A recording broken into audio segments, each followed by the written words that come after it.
Hello, welcome to Sharmit. In this session, we will discuss another method to prevent the data deletion from foreign key table. Okay, so for that I have created one program. So let's quickly walk through that and then we'll perform some operations to verify the same. So here we are going to use the on delete restrict. In our last session we discussed on delete no action. This time we will discuss about on delete restrict. So for that, first of all, we are declaring constant, and then we are setting the commitment control as a star none, and then we are creating the parent table. So just simply go create or replace table, customers one, customer ID integer primary key, and customer name varchar 50, and then we are checking whether the query executed successfully or not. If it returns SQL state valid, which is 5 times 0, then it print table created but not general. Else it will show the SQL state and a message query ended with an error.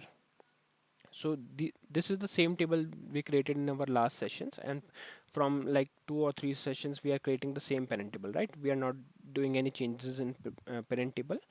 We slightly change here in the child table. So let's see, exec SQL create or replace table orders one, order ID integer primary key, order number varchar 20, customer ID integer, foreign key is customer ID, references is taken from customers one table column customer ID, and then we are using the keyword on delete restrict. Okay, so this is the change, on delete restrict, and then we are verifying whether the query executed successfully or not. If it is, then it will print the message table created successfully. If not, then it will print the message table created but not general, and then we are printing the message SQL state query ended with an error, INLR equals a star on. Okay, so let's quickly save this program and run this. So I'm calling it. So it is showing table created but not general, and for the second one also it is showing table created but not general. So as we did in last sessions, we will start the journaling here also. So for that, firstly we will create the journal receiver. So write crt jrn rcv, and then press F4, and here put your receiver name. I would select it as R1, and library would be Sharmit1. It, it is created. Now we will create the journal crt jrn F4 J1, library is Sharmit1, and receiver is R1, library is again Sharmit1. Then hit enter, it is created. Now we will start the journaling. So to start the journaling, you have to take this query str jrn pf and then press F4. Here put your customers one table name, library Sharmit1, and attach your journal which is J1, library Sharmit1. Hit enter. Started journaling for customers table. Now we will start it for the orders table as well in same manner, because both tables needs to be journal. It is started. Fine.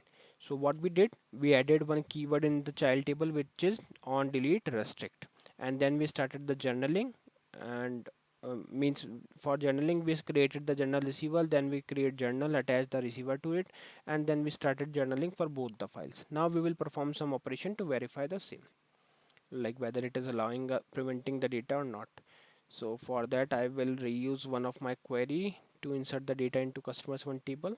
So I will retrieve this, insert into Sharmit1 customers one. Let me make it as 1 and 1.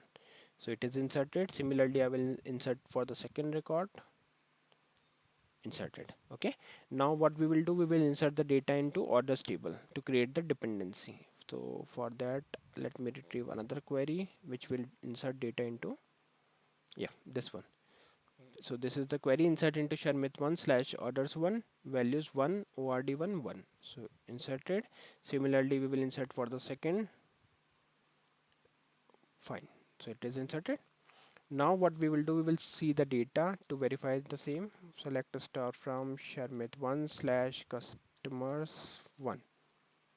So you can see data is inserted. Now check for the orders table, orders 1, inserted. Now we will perform some delete operation, and it should not allow us to delete the record. So let's verify, delete from, my parent table name is customers 1, so I will put here customers 1, press F4, go for where, press F4, select ID, put ID as 2 and hit enter. So you can see it is giving us a message, data prevented by referential constraint. If you take F1 here, it will show that it is restricted because we are using restrict or no action. So in our last session we discussed about no action.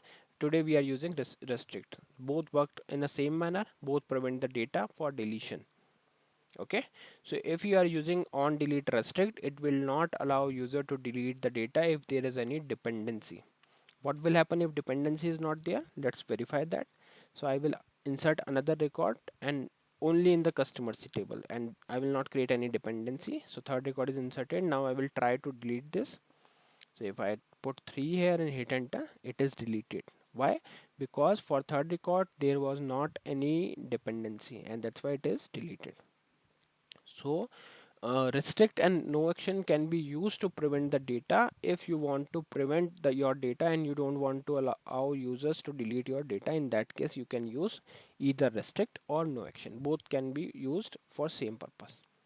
Okay, so steps are a bit clear, I hope. Like first of all, we need to add the keyword on delete restrict.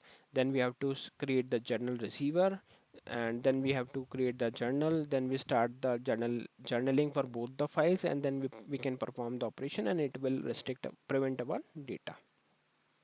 If you are not aware of journaling in deep, we will discuss it later. We haven't covered that topic so far. So for now we are just starting the journaling. So it's a basic step. You can perform the same thing that I'm showing in this session.